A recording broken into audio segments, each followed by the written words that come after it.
Chirayi Kuzhippally saint Augustine's ദേവാലയത്തിൽ വിശുദ്ധ അഗസ്തിനോസിന്റെയും വിശുദ്ധ സെബാസ്റ്റിനോസിന്റെയും തിരുനാൾ ആചരിച്ചു. സെന്റ് മേരിയുടെ പേരിലുള്ള വിവാഹ തിരുനാൾ കൊണ്ടാടുന്ന കേരളത്തിലെ അപൂർവം പള്ളികളിലൊന്നാണ് കുഴിപ്പള്ളി സെന്റ് അഗസ്റ്റിൻസ് ദേവാലയം. കുഴിപ്പള്ളി സെന്റ് അഗസ്റ്റിൻസ് ദേവാലയം അറിയപ്പെടുന്നത് സെയിന്റ് മേരിയുടെയും സെന്റ് ജോസഫിന്റെയും തിരുനാൾ കൊണ്ടാടുന്ന ദേവാലയം എന്നാണ്. സെയിന്റ് മേരിയുടെ പേരിലുള്ള വിവാഹ തിരുനാൾ കൊണ്ടാടുന്ന കേരളത്തിലെ അപൂർവം പള്ളികളിൽ ഒന്നാണ് കുഴിപ്പള്ളി സെന്റ് അഗസ്റ്റിൻസ് പള്ളി. 1.5 വയസ്സ് മാത്രം പ്രായമുള്ള ഇരട്ട സഹോദരങ്ങളായിരുന്നു ഇത്തവണ തിരുനാൾ പ്രസിദ്ധന്തിമാർ.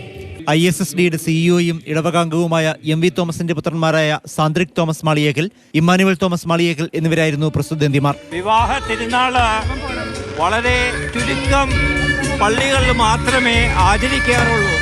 അതിലൊന്നാണ് കുഴിപ്പള്ളി പള്ളി.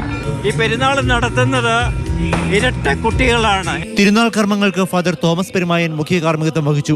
ഡോക്ടർ പോൾ കൈത്തോട്ടങ്കൽ അനുഗ്രഹ പ്രഭാഷണം നടത്തി. ശനിയാഴ്ച നടത്തിയ പ്രദക്ഷിണമായിരുന്നു തിരുനാളിലെ പ്രധാന ആകർഷണം. കരിമരുന്ന് പ്രയോഗവും വിവിധ കലാപരിപാടികളും ഒരുക്കിയിരുന്നു. മാതൃഭൂമി ന്യൂസ്, കൊച്ചി.